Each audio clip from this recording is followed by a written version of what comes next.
નમસ્કાર, આપ જોઈ રહ્યા છો ગ્લોબલ ન્યૂઝ. આપની સાથે હું છું ઇસ્માઇલ જબા. છત્તીસગઢના મુખ્યમંત્રી ભૂપેશ બઘેલના પિતા એટલે નંદકુમાર બઘેલ, જેઓ અખિલ ભારતીય મતદાતા જાગૃતિ મંચના અધ્યક્ષ તેમજ અખિલ ભારતીય કુર્મી કિસાન મજદૂર મહાસભાના અધ્યક્ષ છે. તેઓ સમગ્ર ભારતમાં હાલ જે ખેડૂત આંદોલન ચાલી રહ્યું છે તેના સમર્થનમાં ગુજરાતના પ્રવાસે છે.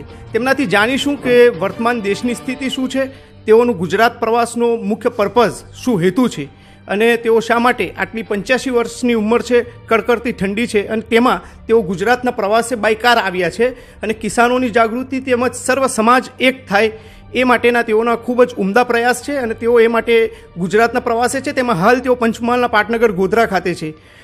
जी बघेल साहब, आप आए हो गुजरात के प्रवास में, यहाँ पंचमहाल में हमारे शहर में आए हो. क्या आपका पर्पज़ है, क्या हेतु है यहाँ के प्रवास का? हमारा मुख्य उद्देश्य ये है कि किसानों का राज दिल्ली में आए और एग्रो बेस्ड इकोनॉमी हो.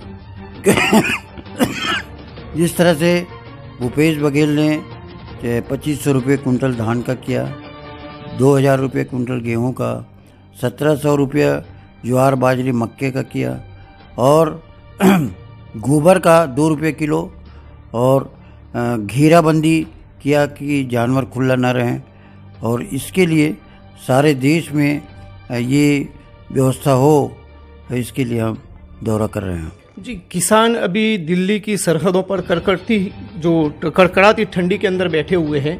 सरकार जो है उनकी तरफ अभी पूरी तरह से देख नहीं पाई है, ऐसा खेडूत किसान जो है उनके जो लीडर हैं उनका कहना है. इसके बारे में आप क्या कहोगे? दिल्ली के किसान आंदोलन का हम पूरी तरह समर्थन करते हैं. हमारा कोई भी मतभेद नहीं है, लेकिन उनको भूपेश बघेल के जो लाइन है उसको पकड़ना चाहिए और ऐसा कार्य करना चाहिए कि दिल्ली हमारे हाथ में हो जाए. दिल्ली सरकार जब तक कि हमारे हाथ में नहीं होगी, ये दूसरे की जो सरकार हमेशा डॉज करती रहेगी और एग्रो बेस्ड इकोनॉमी भारत का नहीं बन पाएगा. इसी तरह से कश्मीर से लेकर कन्याकुमारी तक नदी जल प्रवाह किया जाए ताकि किसान पानी से वंचित न रह जाए और दुनिया के बाज़ार में हमको अपने एग्रो बेस्ड बेचने का अधिकार मिले. साथ ही सरकार द्वारा संरक्षण हो कि किसान जब चाहे तब प्याज को, आलू को, अनार को, किशमिश को, अंगूर को वो बेच सके और जब चाहे तब वो बंद कर सके. पाकिस्तान हमारा प्याज जाता है और यहाँ के लोगों को महंगा हो जाएगा करके बंद कर देते हैं. तो इस तरह से किसान बेबस और लाचार हैं. यह तब संभव होगा जब दिल्ली में किसान राज होगा, प्रदेश में किसान राज होगा, ओबीसी का राज होगा और मुस्लिम समुदाय को हम साथ में लेके चलेंगे, ST, SC, OBC and minorities. तब हमारा राज आएगा और मोदी का राज खत्म होगा. क्योंकि 2000 अभी 3 और 4 मार्च को हम लोग कुर्मी सम्मेलन कर रहे हैं, जिसमें कुर्मी समाज ये फैसला करेगा कि हम बुद्ध धर्म अपनाएंगे और ब्राह्मणी धर्म का त्याग करेंगे. सारे रीति रिवाज हमारा बुद्ध धर्म के अनुसार होगा.